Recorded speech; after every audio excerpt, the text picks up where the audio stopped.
Supercommunicators: How to Unlock the Secret Language of Connection by Charles Duhigg. Have you ever walked away from a conversation feeling completely misunderstood? Or maybe you were on the other side, trying your best to listen, to offer advice, to connect with someone you care about, but no matter what you said, it just made things worse. You said, "Don't worry, it'll be fine," and they heard, "Your feelings don't matter." You offered a solution, and they heard, "You're not smart enough to fix this yourself." You tried to be empathetic, and they heard, "You're just pretending to care." These moments of miscommunication are more than just frustrating. They're painful. They can damage our relationships, stall our careers, and leave us feeling lonely and isolated in a world that's more connected, yet somehow more divided than ever before. But what if there's a secret language of connection? A set of hidden rules that govern every single human interaction, from high-stakes negotiations to quiet chats with your best friend. A language that some people, the supercommunicators, seem to know instinctively. They're the ones who can walk into any room and make people feel heard, understood, and valued. They're the friends you call when you have a problem, the colleagues who lead without authority, the people who can effortlessly bridge divides and turn conflict into connection. Here's the most exciting part. This isn't a superpower they were born with. It's a skill, and it's a skill you can learn. Today, we're diving deep into the work of Pulitzer Prize-winning journalist Charles Duhigg. He's the mind behind the international bestseller, The Power of Habit, a book that has sold over 10 million copies and changed the way we think about human behavior. But after years of studying habits, Duhigg turned his attention to an even more fundamental question: what makes a good conversation actually work? He spent years interviewing people from every imaginable background: intelligence officers, top neuroscientists, the creators of hit TV shows, even psychologists who select astronauts for long missions, all to unravel this mystery. The result is his groundbreaking book, Supercommunicators. And I promise you this: by the end of our time together, you'll understand the 3 hidden conversations that are happening underneath every single discussion you have.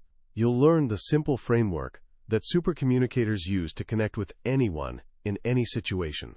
And you'll walk away with a new understanding of the most important skill you can ever master: the art of true human connection. So let's begin with a story that has all the makings of a thriller. It's about a young intelligence officer, a secret mission, and a conversation that had to succeed, or his career, and perhaps someone's life, would be lost. Imagine you're in your early 30s, and you've landed your dream job. You're a case officer for the intelligence service. But there's a problem: you're terrible at it. This was the reality for a young man named Jim Lawler. It was the early 1980s, and his one job was to recruit spies, to build trust with foreign officials, and convince them to share their country's secrets. But after months of trying, he had nothing to show for it but a series of embarrassing failures. He once tried to recruit a woman who, it turned out, was trying to recruit him for the other side. His career was on the line. Then, a breakthrough. A young woman named Yasmin, who worked in the foreign ministry of a country hostile to the United States, was visiting Europe. She was lonely, disillusioned with her government's oppressive regime, and she needed money. Lawler, posing as an oil speculator, befriended her. He offered her a part-time consulting gig, a cover for their real work. She was overjoyed. He had done it. He had recruited his first spy. But then his boss gave him an order that made his blood run cold. "Now you need to tell her who you really are." Lawler knew it was a terrible idea. Yasmin had to understand the risks she was taking. Her government executed people for treason. But if he told her the truth, she would almost certainly run. Over a tense dinner, he confessed. He wasn't an oil man. He was an American intelligence officer. He told her his government wanted the same thing she did: to weaken her country's oppressive leaders. He apologized for lying, and he asked her to work with him. As he spoke, he watched the color drain from her face. Her eyes grew wide with terror. She started shaking her head, whispering, "No, no, no," and then the tears came. She told him they murdered people for what he was asking. There was no way she could help. And then she fled. Lawler was crushed. His one chance, his entire career, was gone. He knew he had, at most, one more opportunity to talk to her. But how could he possibly convince her to trust him? How do you create a genuine connection with someone who sees you as a threat? This question is the very heart of Charles Duhigg's work in Supercommunicators. Because what Jim Lawler was facing is a problem we all face, just usually with lower stakes. How do you connect with a boss who seems distant? A friend who's pulling away? A family member you just can't seem to understand? For decades, scientists have been studying this very question, and they've discovered something remarkable. When two people truly click, something incredible happens in their brains. Their neural patterns begin to synchronize. They enter a state of what scientists call neural entrainment. Their breathing rates can match, their heartbeats align, and they start to anticipate each other's thoughts. It's as if, for a moment, they're sharing one mind. This isn't just some poetic metaphor. It's a biological reality. Our brains are wired to crave this connection. It's an evolutionary instinct that helped our ancestors form tribes, protect each other, and survive. When we connect, it feels wonderful. And when we fail to connect, it's deeply unsettling. Some people, the supercommunicators, seem to achieve this neural entrainment effortlessly. They're masters of connection. But why? What are they doing differently? To find out, researchers at Dartmouth conducted a fascinating experiment. They gathered volunteers, put them in brain scanners, and showed them confusing silent movie clips. At first, every person's brain activity was completely different. They were all having their own unique experience. But then, the researchers put the volunteers into small groups and asked them to discuss what they had seen. After an hour of conversation, they put them back in the scanners and showed them the same clips again. This time, something had changed. The brain activity of the people within each group had started to synchronize. The act of talking had literally caused their minds to align. But here's where it gets really interesting. Some groups became far more synchronized than others. Their brain scans looked almost identical. Why? The researchers discovered that the most synchronized groups all had one thing in common, a person they called a, quote, high centrality participant. We would call them a supercommunicator. Now, you might think this person was a dominant leader, the one who talked the most, but it was the exact opposite. The groups with a dominant, talkative leader showed the least amount of brain synchrony. The supercommunicators were different. They often spoke less. When they did speak, it was usually to ask questions. They were constantly inviting others into the conversation. They'd say things like, "That's a really interesting point. Tell me more about that." They would repeat back what others had said to show they were listening. They laughed easily and weren't afraid to admit when they were confused. But their most important skill was something Duhigg calls the matching principle. Supercommunicators are experts at subtly matching the people they're talking to. If someone became serious, they matched that seriousness. If the conversation turned lighthearted, they were the first to play along. They weren't just mimicking. They were attuning themselves to the emotional and conversational frequency of the other person, and in doing so, they created an environment of trust where everyone felt safe to speak up. They made it easy for everyone's brains to sync up. This leads us to the single most important framework in the entire book. Duhigg reveals that most of our communication failures happen for one simple reason. We think we're having one conversation, but we're actually having one of three. And if we're not on the same wavelength as the person we're talking to, we're never going to connect. Every discussion we have is really three different conversations happening at once. The first is the "what's this really about" conversation. This is the practical, decision-making, problem-solving conversation. It's about logistics, plans, and figuring out what we want. When you're debating where to go for dinner or how to solve a problem at work, you're in this type of conversation. It's logical and analytical. The second is the "how do we feel" conversation. This is the emotional conversation. It's not about finding solutions. It's about sharing feelings, seeking empathy, and understanding each other's emotional state. When a friend calls you to vent about their terrible day, they're not looking for a 10-point plan. They're inviting you into an emotional conversation. They just want to feel heard. And the third is the who are we conversation. This is the social conversation, and it's about our identities and relationships. It's about how we see ourselves and how we relate to others. When we talk about our backgrounds, our shared friends, our values, or how our different experiences, like our race, gender, or upbringing, shape our perspectives, we're in a who are we conversation. Think of these three conversations like different radio stations. If you're trying to have a practical, problem-solving conversation tuned to the "what's this really about" station, while your partner is trying to have an emotional conversation tuned to the "how do we feel" station, you're just going to get static. You'll talk past each other. This was exactly the mistake Charles Duhigg himself made when he first became a manager. A colleague came to him, frustrated, saying she felt her contributions were being ignored. She was trying to start an emotional conversation. She needed empathy, but Duhigg immediately jumped into problem-solving mode, suggesting new organizational charts and meeting structures. He was on the wrong frequency. His colleague finally interrupted him, saying, "You're not listening to me. We need to do a better job of respecting each other." She wanted to talk about feelings. He was stuck on practical fixes.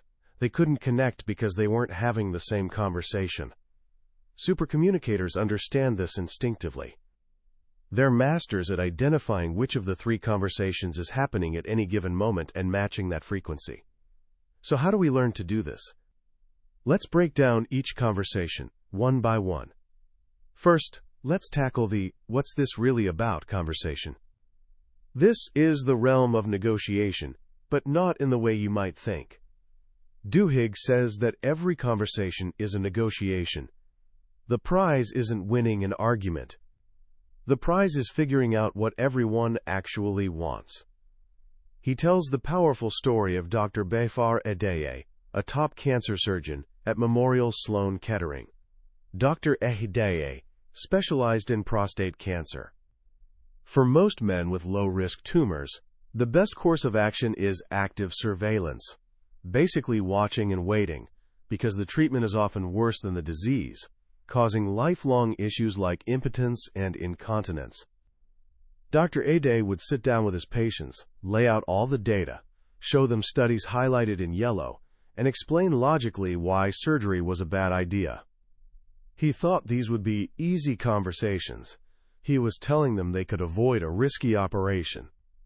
But again and again, his patients would ignore his advice and insist on the surgery. He was bewildered. He was the expert, armed with facts and reason. But he was failing to connect. Why? He was having a "what's this really about" conversation, focused on medical data.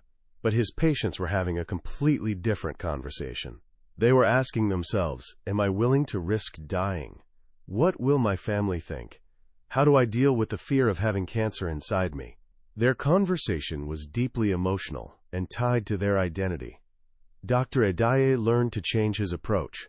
Instead of starting with data, he started with a simple, open-ended question: "What does this cancer diagnosis mean to you?" Suddenly, everything changed. Patients didn't talk about statistics. They talked about their families, their fears, their hopes for retirement. One man talked about his father dying young and not wanting to put his own family through that. Dr. Edeye realized what the conversation was really about. For this man, it wasn't about the 3% risk of metastasis. It was about protecting his family from worry. Once Dr. Edeye understood what the man truly wanted, to make the decision that would cause his family the least amount of stress, he could frame the options in a way that truly connected. Within 6 months of changing his approach, the number of his patients choosing unnecessary surgery dropped by 30%. He stopped assuming he knew what the conversation was about and started asking. This conversation also involves two different types of logic. Sometimes we use the logic of costs and benefits, a rational, analytical approach. But other times we use the logic of similarities. This is an empathetic, story-driven logic, where we make decisions based on our values and past experiences. What does someone like me do in a situation like this? Supercommunicators know which logic to use. If someone is telling you a story full of emotion, responding with a spreadsheet of data is a guaranteed way to fail. You need to match their logic. This brings us to the second, and perhaps most important type of conversation, the how do we feel conversation. This is where true connection is forged. It's about vulnerability.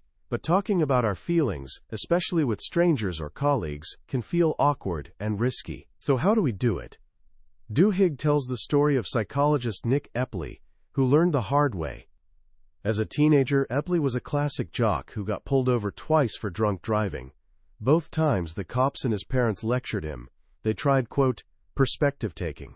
They said, "We understand what it's like to be a teenager," but their lectures washed right over him. He didn't listen. Then, he went to a counselor. But she didn't lecture him at all. She just asked questions. Why were you drinking? How would you have reacted if your car had hit someone? What would happen to your life if you had killed another person? These questions weren't explicitly about his emotions, but they forced him to confront them. They pushed him to talk about his beliefs, his fears, his values. It was in answering those questions that he finally understood himself and was ready to change. The counselor wasn't taking his perspective. She was getting his perspective. And that is the key. You can't truly know what someone else is feeling by imagining it. You have to ask. This is why the famous 36 questions that lead to love study is so powerful. Researchers found they could make two complete strangers feel a deep sense of closeness in under an hour, simply by having them ask and answer a series of escalatingly personal questions. The questions worked because they invited vulnerability and reciprocity. When you ask someone a deep question, not "where do you work," but "what's the best part of your job," you're not just asking for a fact. You're asking for a piece of their inner world, their values, their passions, their experiences. You're inviting vulnerability. And when they answer, a magical thing happens. It creates an opening for you to share something vulnerable in return. This back and forth of vulnerability triggers what scientists call emotional contagion. We start to feel what the other person is feeling, and our brains begin to sync up. But how do you hear emotions when no one says them aloud? This is where the fascinating story of the Big Bang Theory comes in. The original pilot for the show was a complete disaster. Test audiences hated it. The problem was that the characters, Sheldon, Leonard, and their friends, were designed to be emotionally clueless. They were brilliant physicists who were terrible at expressing their feelings. But a sitcom only works if the audience knows what the characters are feeling, even when they don't say it. The writers, Chuck Lorre and Bill Prady, were stuck. How do you show emotion with characters who can't show emotion? They cracked the code when they rewrote the pilot and introduced the character Penny. In the first scene where Sheldon and Leonard meet her, the conversation is just one word, repeated over and over. Penny, bright and cheerful, says, "Oh, hi." Leonard, suddenly anxious, says, "Hi." Sheldon, utterly uncertain, says, "Hi." Leonard, now panicking, says, "Hi." The words are the same, but the emotions are completely different. The actors were matching each other's volume and speed, their energy, but their tone and expression, their mood, were wildly different. And it was hilarious. The audience instantly understood. These guys are awkward, they're nervous, but they desperately want to connect.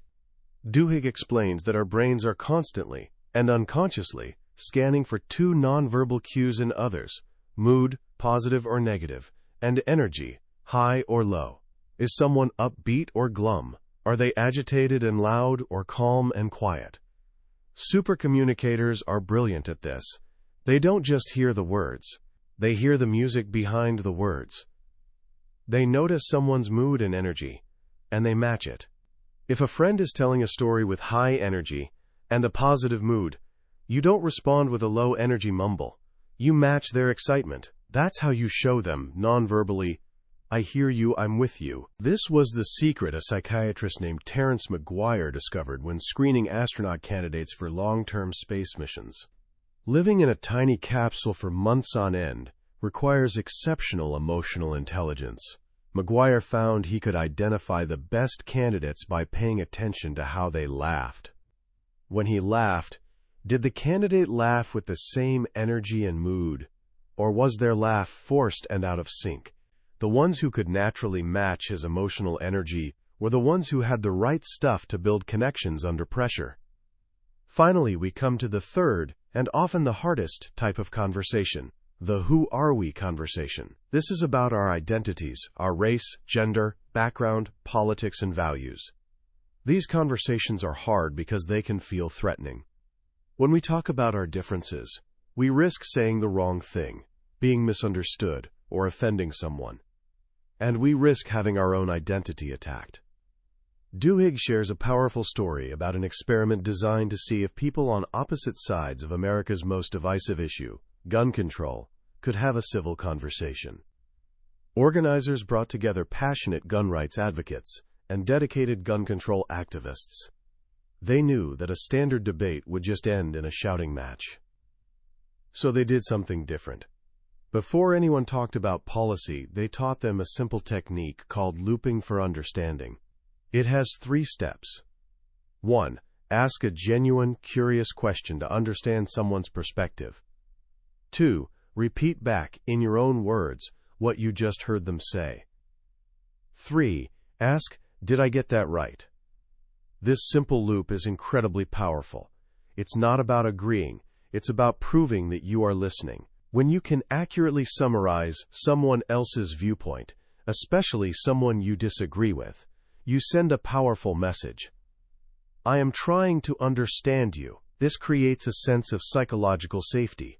It makes people feel heard, and when people feel heard, they become less defensive and more willing to listen in return. The organizers then asked everyone to share a personal story about why the issue of guns was so important to them. Instead of debating statistics, they told stories about fear, family, and safety. A woman described being assaulted and how owning a gun made her feel powerful again. Melanie Jeffcoat, a gun control activist haunted by a school shooting she survived as a teen, told her story. As they listened and looped, something shifted. They didn't change their minds about gun laws, but they began to see the humanity in each other. They found common emotional ground.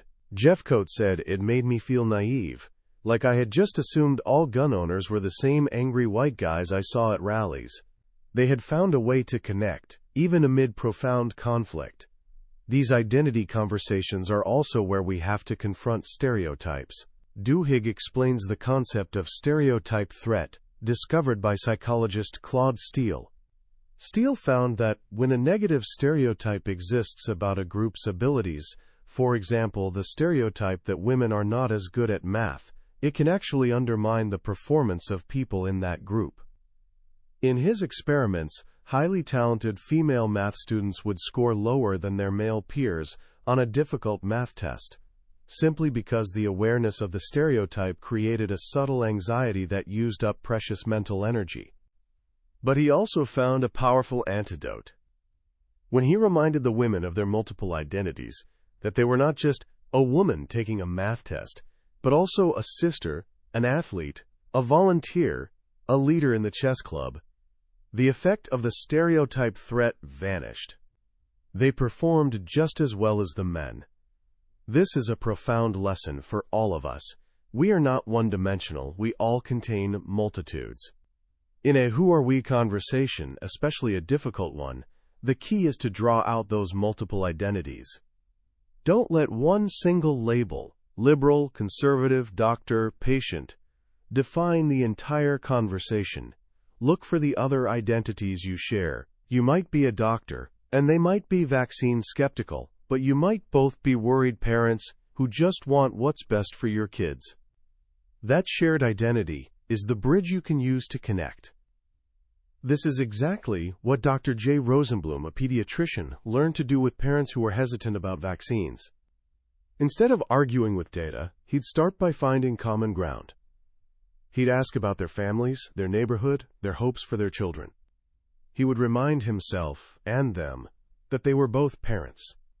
By shifting the conversation from expert versus skeptic to, quote, parent to parent, He created an environment of trust where a real dialogue could finally begin. And this brings us back to our intelligence officer Jim Lawler sitting across from Yasmin at their final desperate dinner. He had tried everything. He'd tried being friendly. He'd tried being logical. He'd tried appealing to her values. Nothing had worked.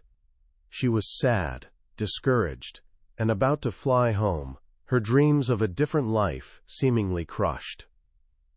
In that quiet, desperate moment, Lawler finally stopped trying to be a spy. He stopped trying to be a smooth operator. He just became a person. He started talking about how he felt. He told her he was worried he wasn't cut out for this life.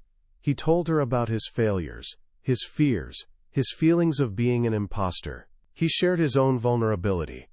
He wasn't trying to be manipulative. He had given up. He was just being honest. And in that moment of shared vulnerability, something changed. Yasmin saw that he was just as uncertain as she was. She felt safe with him. She understood him. And she felt, for the first time, truly heard. "I can help you," she said. Yasmin went on to become one of the most valuable assets in the region for the next 2 decades. Their connection, forged in a moment of honest emotional and identity-bearing conversation, changed everything. That is the power of a supercommunicator. It's not about having all the right words.